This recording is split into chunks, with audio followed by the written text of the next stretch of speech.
家なしです。売れてるゲームを勉強しようっていう謙虚な気持ち半分。どうせ子供向けゲームっしょっていう舐めた気持ち半分でプレイしてみたリズム天国ミラクルスターズの感想を共有します。まずは概要。本作は新作80種類以上のミニゲームをノリと勢いで遊ぶリズムゲームです。2006年のゲームボーイアドバンス版が初代で、続いて DS、Wii、3DS と3作出た後、11年ぶりに新作が出た格好。2026年7月2日発売。開発元は任天堂。シリーズは一貫してつんくさんが楽曲を担当しています。シャランキューのメンバーとかモームスのプロデューサーとかの人ですね。あらすじとかそういうのはなくて、メニュー画面からいきなり謎の世界観のリズムゲームをミニゲーム形式でプレイします。一人用のリズムゲームとしては全16ステージ、各ステージ全5面で構成されているので、そういう意味では全80ステージ、1ステージあたり体感2分ぐらい。ステージによって微妙に呼び方は異なりますが、最高、いい感じ、ファイトに評価が分かれて、少なくとも真ん中のいい感じ以上であれば次のステージに行けて、最高評価を取ると加えてメダルを獲得したメダルに応じて追加のミニゲームができます。各ミニゲームはほぼほぼ A ボタンか左キーか下キーしか使わなくて、例えばリズムに合わせて傘を開閉するゲームであれば A で傘を開いて下ボタンで傘を閉じるので、左3人の生物が順繰りにやる操作に習って動かしたり、あるいは掛け声に合わせて4人で同時に傘を開いたりします。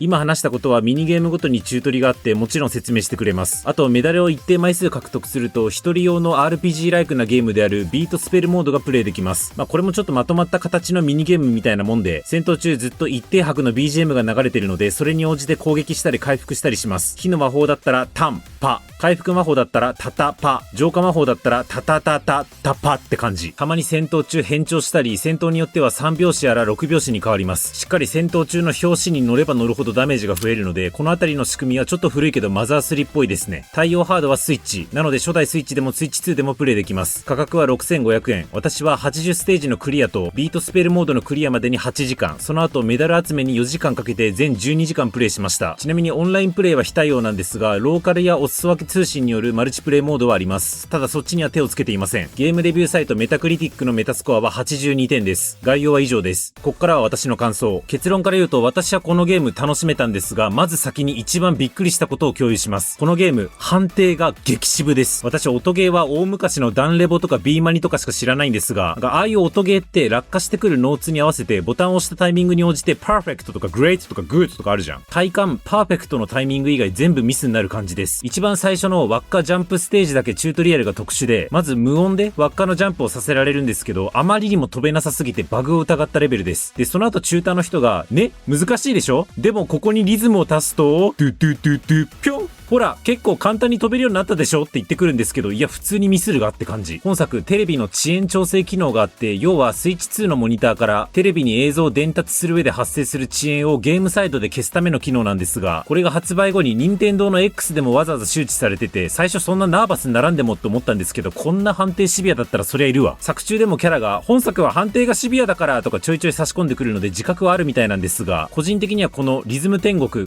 リズムに乗れないやつは消えろという仕様はいい意味で裏切られましたという根っこのシビアさがあった上で、後半になるほど当たり前ですが難易度が上がっていきます。難易度の上がり方としては大きく2種類あって、まず1つのミニゲーム内の操作が複数種類になっていきます。例えばサッカーのやつ、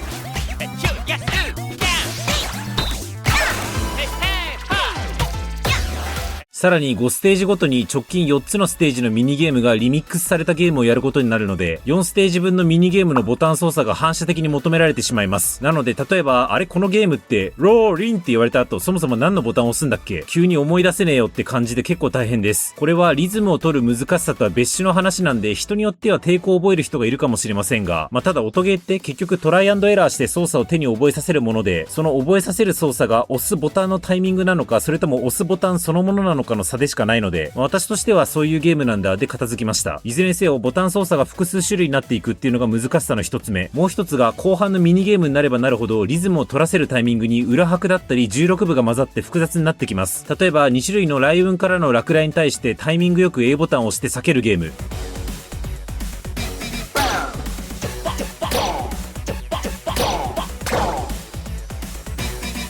あと飛んでくるものを手掴みするゲーム、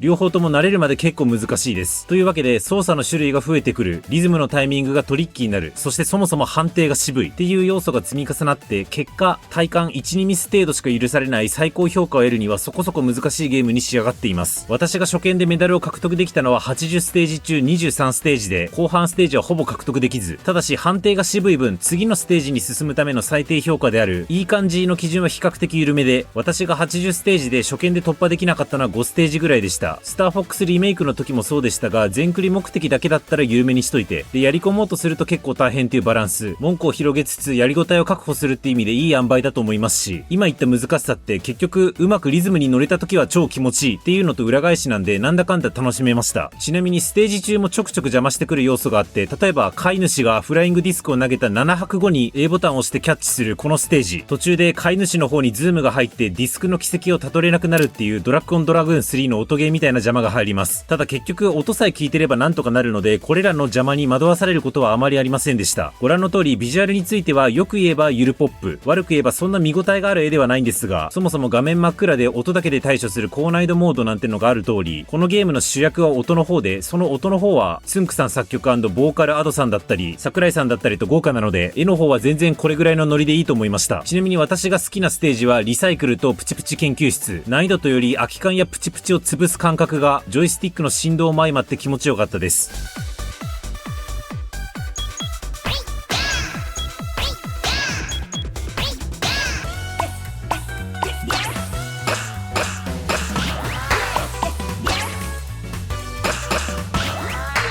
逆に嫌いなステージはぶっちぎりでヘクショイムーン。これだけ理不尽にむずくね。人面月がくしゃみするタイミングで A ボタンを押して隙間を通過するというゲームなんですが、っていう発音がそもそもリズム取りにくい上、表拍と裏拍でくしゃみの音程が変わるんですが、その差も分かりにくい。フェイントが2種類もあって単純に難易度が高い上にリズム取りにくかったので嫌いです。くしゃみのボイスが加藤茶さんらしく、くしゃみだから加藤茶さんっていうキャスティングが昭和すぎて草だったんですが、バックダンサーのやつとかビートスペルのラスボスとか基本的に有名人がキャスティングされてるミニゲームは難しめな気がしました。気になったのがご覧の通り、プレイ中はスコアとかゲージが一切見えず、自分が今最高評価ペースなのかいい感じペースなのか不合格なのかっていうのは終わってみないと分かりません。音ゲーの UI に慣れてるとこれがちょっと気になるかもしれませんが、本作評価基準が単純な成功率ではなさそうで、例えば操作が3種類だった時にどれか1種類の操作が全ミスだと、たとえその操作が全体の数%ぐらいしかなくても問答無用で不合格になるっぽい。っていうことは数字とかゲージで進捗ごとの評価が可視化しにくいだろうから、リズム取るのに没頭してくれよって意味でもこういうシンプル画面になるのかなって思いました。ライト向けのゲームとしては妥当ですね。ぶっちゃけ各ステージの BGM については、うわーツンクすげーって感想を抱くだけの感性も音楽素養も私は持ててなかったんですが、聞く人が聞けば何が巧みなのか語れるのかな。どなたかツンク楽曲のうまさを教えてください。それと話は変わってビートスペルモード、戦闘中に流れてるリズムに合わせてタイミングよくボタンを押し続けて攻撃するっていうシステムの面白さはマザー3で体験済みだったんで期待してたんですが、案の定面白かったです。やっぱり本編ミニゲームと同様に判定がシビアめで、ジャストタイミングだと80ダメージぐらい与えられるのに、数フレームでもずれると40ダメージぐらいに、でもう数フレームずれると5ダメージぐらいに急減衰しちゃうんですが、本編ミニゲームと違って成功したことがダメージ量だったり敵の HP ゲージに分かりやすくフィードバックされるので、連続でジャストタイミング決めた時の気持ちよさは本編よりも上でした。いわゆる MP の消費だったりリキャスト時間なしで回復魔法も乱発できる分、敵の攻撃もかなり激しめで、回復魔法は回復魔法でリズム外すとほとんど回復しないので、敵の攻撃で一撃 HP の8割持ってかれて、うわやべ回復しないと